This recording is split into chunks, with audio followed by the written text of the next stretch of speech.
Hello. Alright. Well, I just got done watching a couple of videos. Interesting takes on a few things.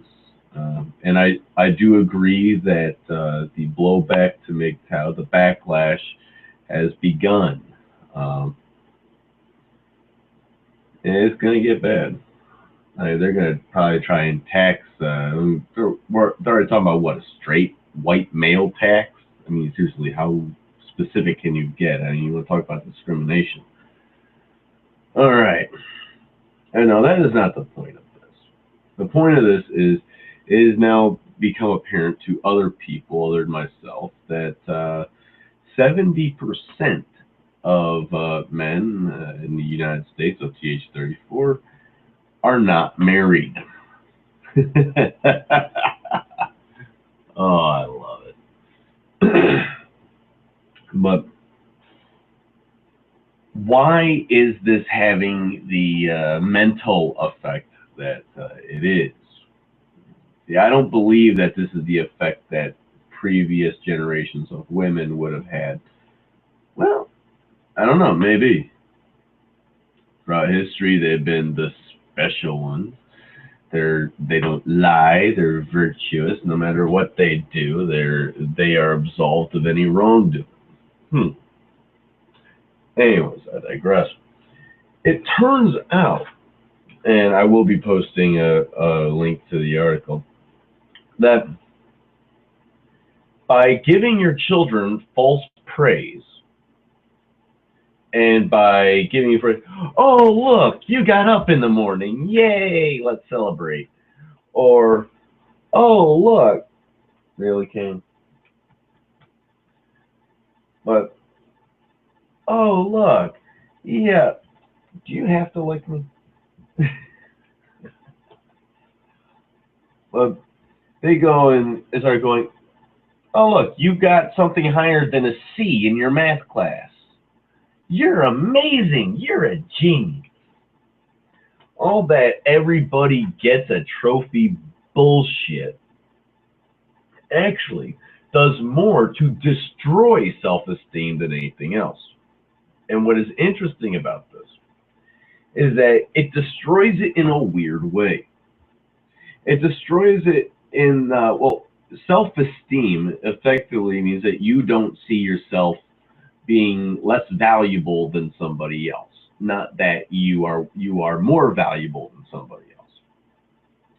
But what this does is this destroys their self-esteem in the sense that if for any reason they don't think in their own mind that they can live up to these wonderful, extraordinary expectations, that they're an ultimate failure. And then in order to help their self-esteem, we give them more praise. We give them more false adulation. And in order to go and compensate, they become narcissistic. I'm not sure how this exactly works. I understand the giving the praise part and the child becoming a narcissist from that. I understand that because if someone grows up and they're constantly being told you are the most wonderful thing that has ever existed, eventually you want to believe it, and eventually you will.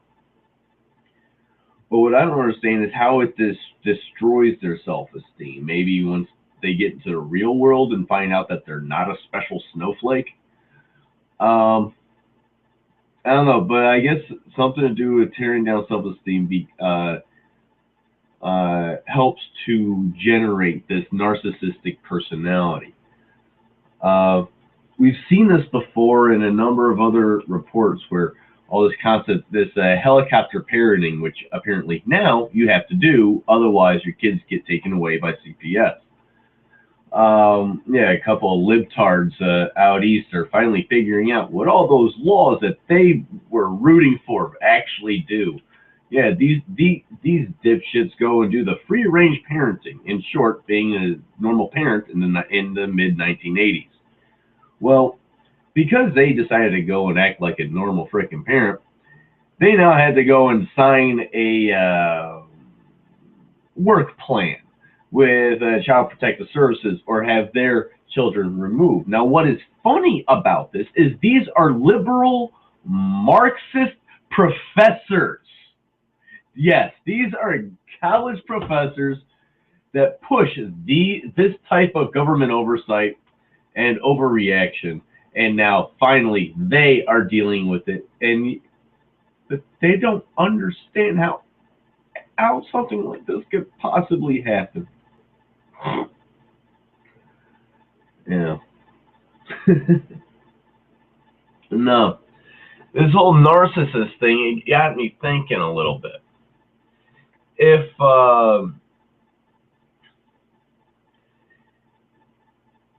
they're gonna go and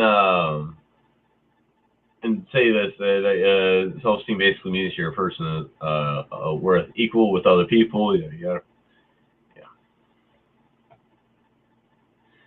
Some kids like the kind of person they are, while narcissists agree with statements like "kids like me deserve something extra." Yeah, but then again, that is every woman I've ever known. So are women born narcissists, or do we raise them to become a narcissist? As more and more evidence piles up, I think it's because we raise them to be narcissists. In a gynocentric world, everything is about protecting the woman. The woman is so special. So society as a whole is turning women into narcissists and has been for about as long as I can tell. Because we have to, because the women are special. Yeah. So anything that we need to do, as Turd Flinging Monkey has correctly observed, that with this coming collapse, are we simply going to sit down and rehash the same failed bullshit that has happened over and over again, or are we going to try something else? I'm thinking we're going to try something else, but it's not going to be on a national scale. It's going to be on a small scale, and once again, nah, I'm not getting into that. But yeah. But think about it. Are women born to be narcissistic, or is it that they are raised to be narcissistic, and as a result of the concept of civilization, or even as a family unit, as humans, we tend to want to protect those that are weaker than us. We want to. That's where we get a lot of our sense of morality of, here, you can go and make fun of a smart guy, but don't you dare go and make fun of a Down syndrome kid. We want to protect those that cannot protect themselves. And as such, we see women as children because they cannot protect themselves. They cannot feed themselves. They cannot lead in any real capacity without male support. There was a show on recently. It recently ended. It was called 10,000 BC. It was aired on the BBC, and it was an utter disaster.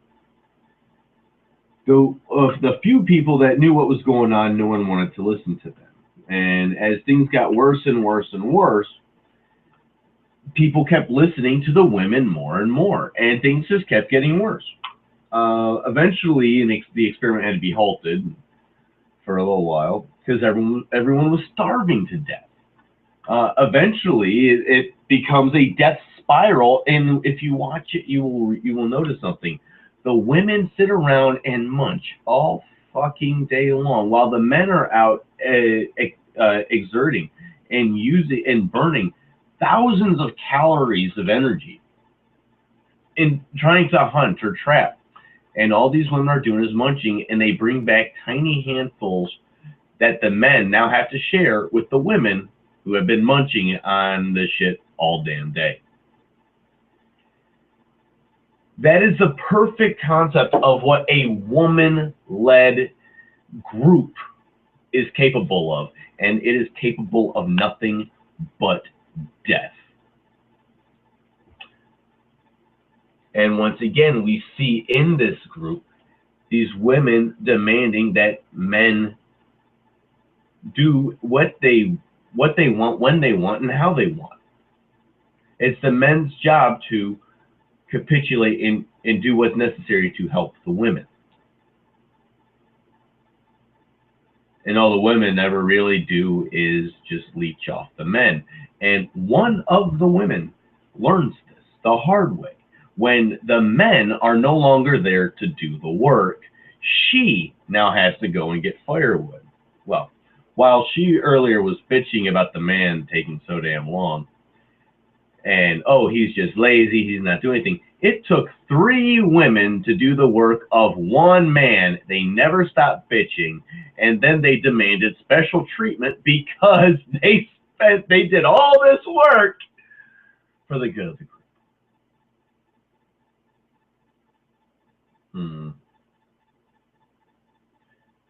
Even in this type of society, excuses were made for women. Anything we do, we gotta get rid of these spoiled brats. No, anyone giving any type of preferential treatment to any female, period, deserves to get this shit knocked out of them over and over again. Have a nice day.